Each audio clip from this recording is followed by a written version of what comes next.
এই বনু, কালকে আমরা কোথায় যাচ্ছি? হোলি খেলতে। কোথায়? তারাপীঠ।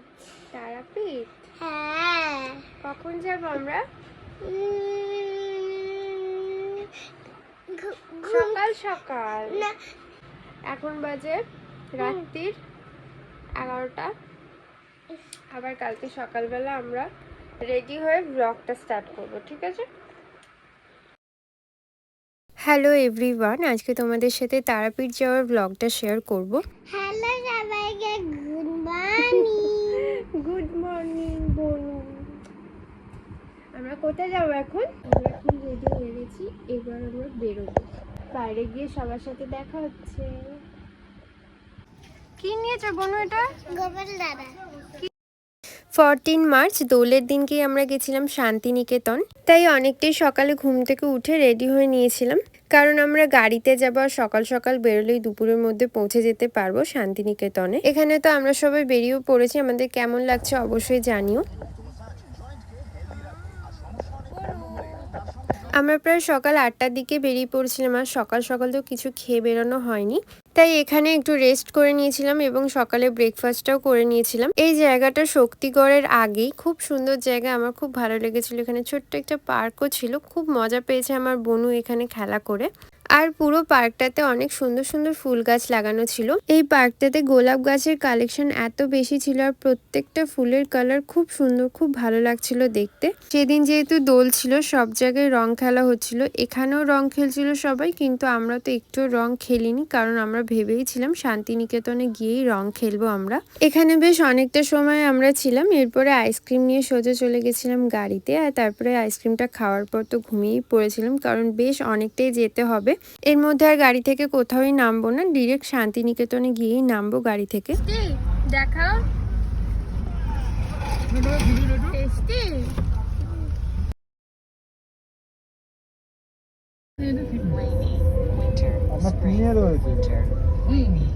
বেশ ঘুমিয়ে ঘুমিয়ে যাচ্ছিলাম, তারপরে বর্ধমানের পর থেকে এইরকম একটা জিনিস দেখতে পাই আমরা। বাবা, ওই রাস্তার ওই কোন অবধিও দেখা যাচ্ছে। মাঠে দেখো, মাঠে মাঠে আলু ভরা। কোথায়? এরা মনে বিক্রি করতে এসে দাঁড়িয়েছে। না এরা আলু তুলছে। আলু তুলে তুলে বস্তায় ভরছে। এরকম রাস্তার পাশ দিয়ে সারি সারি আলুর বস্তা ভর্তি করা গাড়ি ছিল, এইভাবে তো আগে কোনোদিনই দেখিনি। আর মাঠের মধ্যেও প্রচুর আলু রাখা ছিল, সবাই তুলছিল রীতিমতো, তো দেখে বেশ ভালো লাগছিল।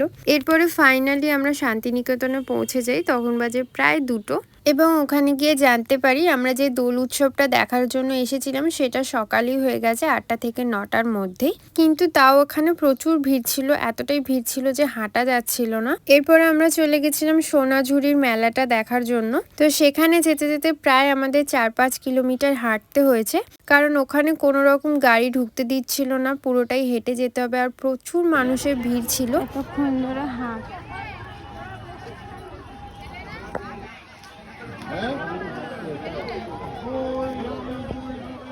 আছে, লাল নেবো, ভালো দই আছে, রাবড়ি আছে।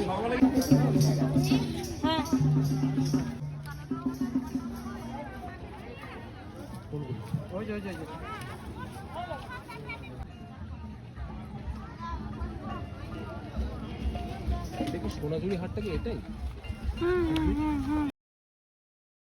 এই মেলাতে অনেক কিছুই পাওয়া যায়, আর বেশিরভাগ জিনিসই হাতে তৈরি করা জিনিস ছিল। আমি এখানে যতটা পেরেছি মেলাটা ঘুরে ভিডিও করেছি, কিন্তু ওখানে আর বেশিক্ষণ থাকা যাচ্ছিল না, কারণ অনেক রোদ ছিল।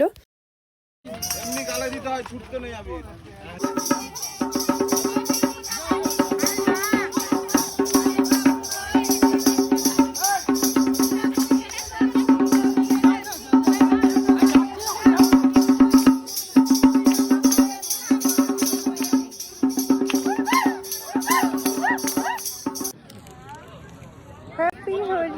ওখানে আমরা অল্প করে রং খেলেছিলাম। তোমাদের আগেই বললাম এখানে হাতে বানানো জিনিস বেশি বিক্রি হচ্ছে, আর এই ছোট ছোট জিনিসগুলো ফল দিয়ে বানিয়েছে, খুব সুন্দর লাগছিল দেখতে। ওখানে আমরা যতক্ষণ ছিলাম থেকে থেকে আম পান্না আর আখের রস খাচ্ছিলাম, কারণ ওখানে আর কিছুই পাওয়া যাচ্ছিল না, আর এই গরমের মধ্যে এটাই ভালো লাগছিল খেতে। ওখান থেকে আমরা যখন বেরোই তখন প্রায় 3:30 পৌনে 4টে মতো বাজে।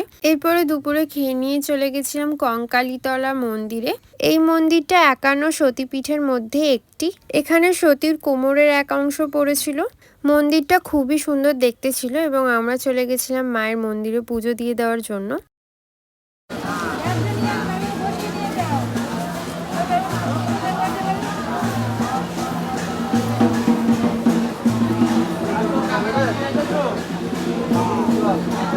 মন্দিরের ভেতরে একটা সতীকুণ্ড আছে এবং অনেকটাই বড় জায়গা নিয়েছিল। সেখানে বাউল গান হচ্ছিল, একদিকে একধারে নাচ গান হচ্ছিল, খুব ভালো লাগছিল চারিদিকটা দেখতে।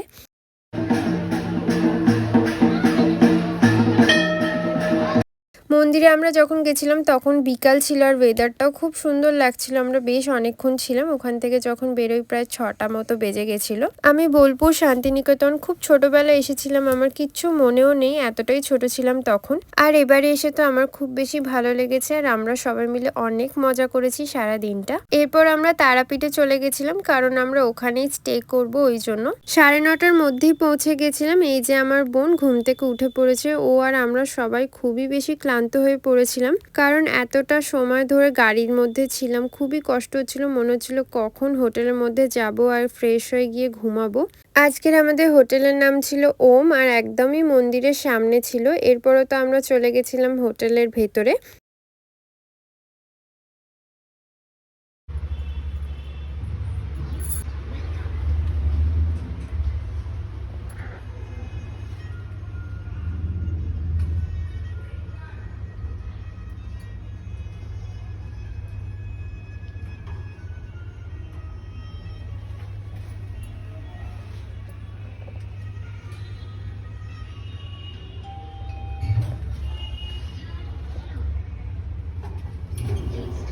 আমাদের রুম নাম্বার ছিল 403, আর রুমে গিয়েই তো দেখি আমার ছোট্ট বোন ফোন খুঁজে পাচ্ছে না ছোট আন্টির, আর ওই ফোনটা খোঁজার জন্য চিন্তায় পড়ে গেছিল।